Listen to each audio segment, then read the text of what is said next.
Hello everyone, Reed back here with some more Monster Hunter Portable Third. This time we're going to go take on a Barroth in the Sandy Plains, I think that's what it is. Yeah, Sandy Plains. Doing this as a guild quest because I don't have it unlocked as a village quest yet. The difference between the two is essentially guild quests are more multiplayer focused, so monsters have more life, and I don't know if they do more damage, but they definitely just have more life. And there's usually a lot more variety of quests. This here is like, well, it's the bath, obviously, and you use it to increase your health and stamina as well as get, like, different bonuses. I think this has been all the Monster Hunters besides maybe, like, the first generation. I don't know. It was in second, I know that. The bath is personally my favorite as opposed to, like, eating just food. I don't know. Just something about it. I don't know. It just seems more fun. Unfortunately, it doesn't really give me any stats. As you can see in the bottom right-hand corner there, it's both 100, 100. You can upgrade it through bath quests, I think that's what they are. And I was just trying to get rid of his little blinking text box. So yeah, I already have the quest. As you might have noticed, I've upgraded my armor. I'm using Great Jaggi armor. Excuse me. Oh wow. Just had a hot pocket. Yeah, I'm using Great Jaggi armor. It's personally one of my favorite sort of low rank armors. I used it in Monster Hunter Portable Third, or not Portable Third, 3U, and it served me all the way up through high rank. The bonuses it gives, I think, are, if I remember right, attack up small. Oh, it's different from 3U. I don't remember all of them, but I know attack up small and maybe like stun half or something like that. Some other kind of garbage skill that I don't really need. But yeah, we're fighting a Barroth. I went on a little adventure looking for it and found it pretty quickly, but Barroth is one of those sort of early walls that a lot of people will probably run into. In my opinion, he's a lot harder to fight with a switch axe or anything sort of fast, because he moves around a lot and he has a lot of, I don't know, he just can really sort of nail you down if you're in one place for too long. Personally, I think he's a lot easier with both a hammer and a greatsword. A hammer is just good. I don't know about hunting horn actually. Hunting horn might be really good on him too. But yeah, as you can see, he's sort of swimming there, so I'll just lay a smack down on him and then pop him up. So yeah, I apologize for any like frame rate issues. I kept an eye on the FPS counter, and it said it was at like a constant 30, but it didn't seem that way to me. So I don't know what was going on. But yeah, his main gimmick is he covered himself in this mud, and it sort of protects him from attacks and damage and stuff. And you can also shake it off. And if you get hit by it, you'll get sort of encased in it, as you'll see a little bit later. He also charges, and I think he has like a tail whip. But yeah, he's harder than most of the early monsters, but more difficult than all the others. And also his hitbox for that charge is a little bit weird. If you watch real closely, I wasn't really getting hit by it, but oh well. No big deal. Also, his head is really hard. You can break all the mud off of him. I don't know. I haven't used a switch axe on this guy in a long time. I mostly just use greatsword. But most of his attacks are pretty easy to avoid. Probably would have been a lot easier had I had yellow sharpness. It's also pretty easy to dodge through that tail whip. I don't know if I actually dodged through it or if it just went over me. It's one problem I have a lot is like I'll think I was just pro dodged something and then realize that it just went over me and missed me completely. That actually happened when I was playing this game for the first time. I got to Green Narga, and I would always like it would do its like tail whip or tail spin, and I'd roll through it and I'm like, oh yeah, I'm so good at this, I can just roll through anything. And then I realized that is not the case. It just goes straight over me. And so, you know, kind of hurts your ego a little bit. But Narga's one of those fights where all his attacks are pretty easy to dodge. Also, so anyways, my main goal for this fight right now, sort of my plan of attack, and this is for most monsters, is to get that tail off, like ASAP. Because as you can see, it's a giant pain in the ass. And it's a lot harder because I don't have green sharpness or a very good weapon. But yeah, that's me getting encased in mud. Oh, man. But yeah, Barroth is one of those monsters that I guess a lot of people have trouble with. Me personally, I didn't have too hard of a time with him. I did this time, because, I don't know, I'm just not used to fighting with a switch axe. And, I don't know, he's a little bit different than 3U, because in 3U his hitbox is a little bit tighter, I think. And you can't really get hit by the, maybe he moves slower, actually. I don't know. But yeah, my main goal is to get that tail off, and I can't cut the tail off unless I cut off or break off the mud. And certainly, oh, there you go. So here I just kind of go to town. I was thinking I was really close to cutting it off, but such was not the case. And that is the swap from sword mode to axe mode. It's very useful. I actually never knew about it. That's me accidentally putting my camera up.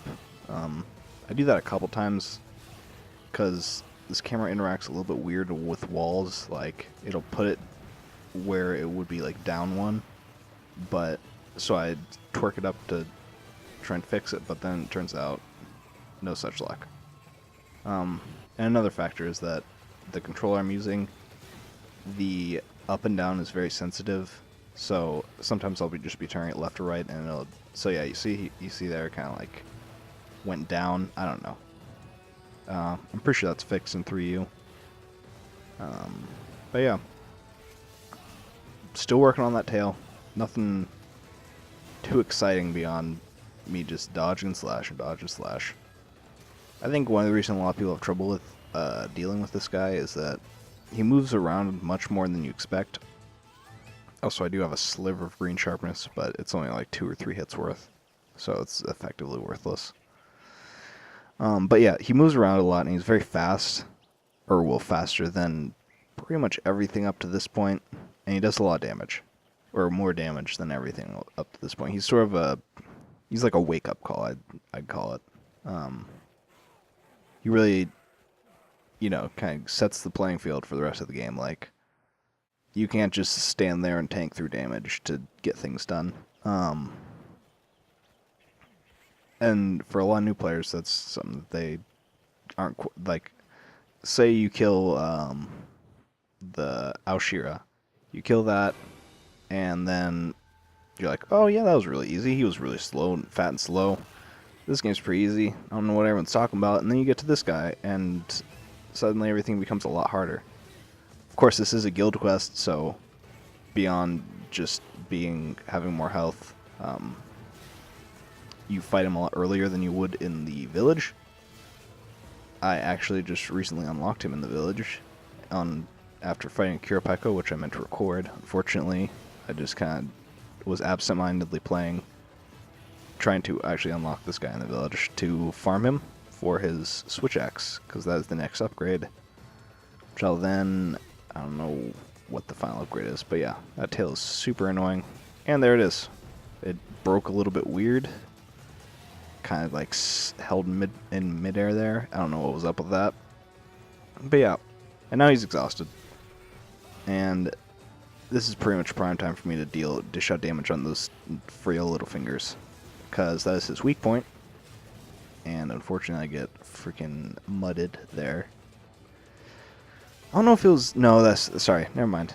It wasn't this fight, but now I broke the mud on his face also, which was really nice. But now he's like in the loading zone, so I take a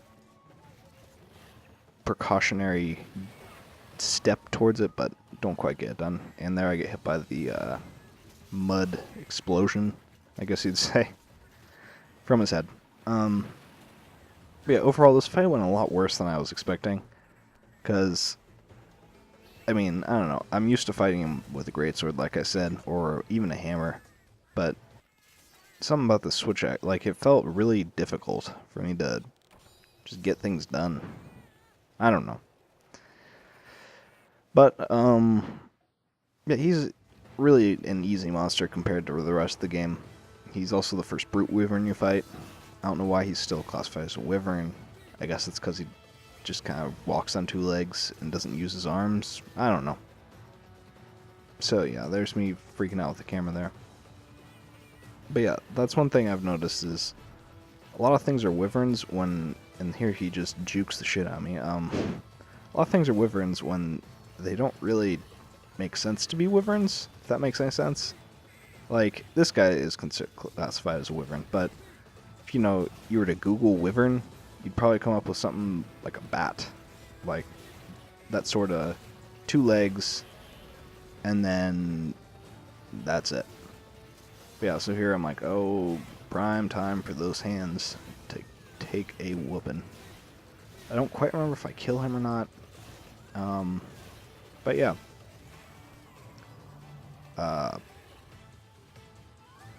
It seems in this game, yeah, he likes to back up a lot more and sort of move around more than he usually does.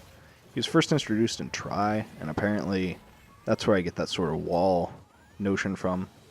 Because apparently he just, like, stomped new players. But at the same time, it was the first, like, big American release of Monster Hunter. And it was also the first one on a console. Was it beyond the first one, I think? Yeah. So, not a lot of people played it before, so they picked it up like, oh, this looks fun. And then, they just get rolled over by this guy. And here, that's me being a dumbass and just trying to heal while he's looking straight at me, and both my cats are dead. I think I'd get nailed again here. No, never mind. I'm pretty sure there's one more time where something similar to that happens. But yeah, he also likes to roll in that mud a lot more and cover himself with it. I don't know what's up with that.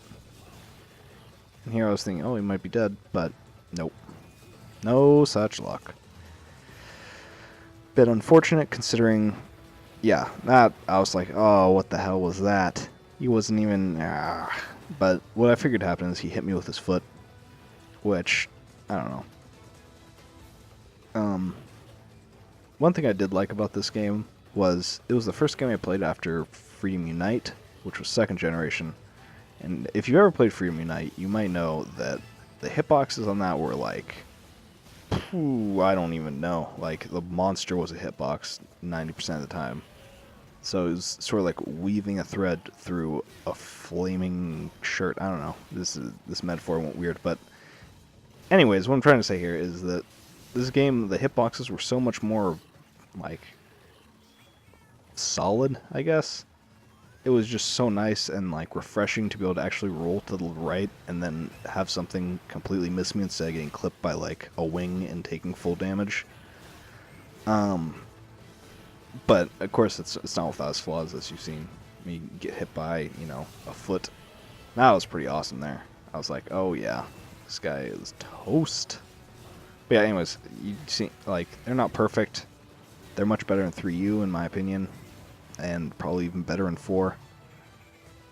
And, yeah, I don't know.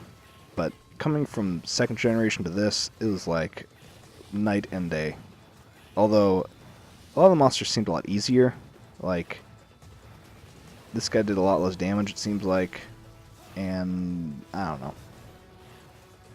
I don't know what it is.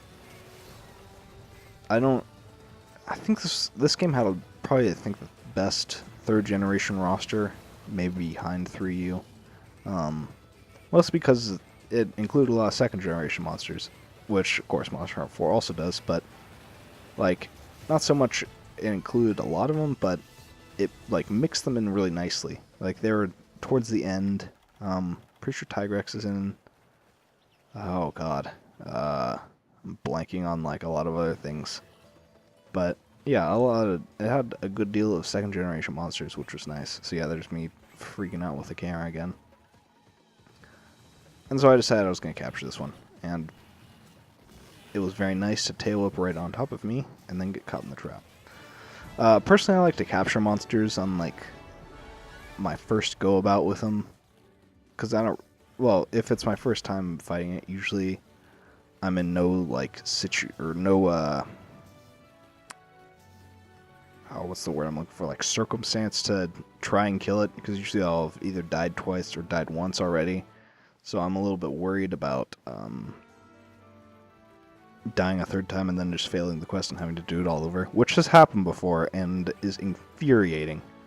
Like, it happened the first time I fought Silver Rathalos, I believe. First or second time, maybe. Like, I thought for sure it was weak, so I laid down a trap, threw some tranks at it, didn't catch it, and that's the worst feeling in the world, when you lay your first trap down, or, well, your only trap down, and you're like, oh, crap, I have to kill it. So then, you know, I keep fighting, I die one more time, I'm on my last life, and then, like, I'm like, oh, it's definitely almost dead. And I think I made another trap, and then it, like, charged me and comboed me and killed me, and then, like, as, like, the quest failed thing, like, went over my screen, I saw it, like, limping away in the background. I was like, ah, god damn it. God damn it. Oh, well. So, yeah, that was Barroth. Overall, pretty easy fight, if I had to say so myself. Yeah, I don't know. Pretty sure after this, I just looked around town, and, yeah, kind of just meandered. Nothing too serious. I looked at my farm. No, never mind. I didn't. But yeah, so that was episode 2. I hope you enjoyed it, and I hope you stick around for the rest of the series. I think maybe next time I'll try and get like a Kiropeko, or possibly something else. I don't know. I'm not quite sure yet. This is Reed. I hope you enjoyed it.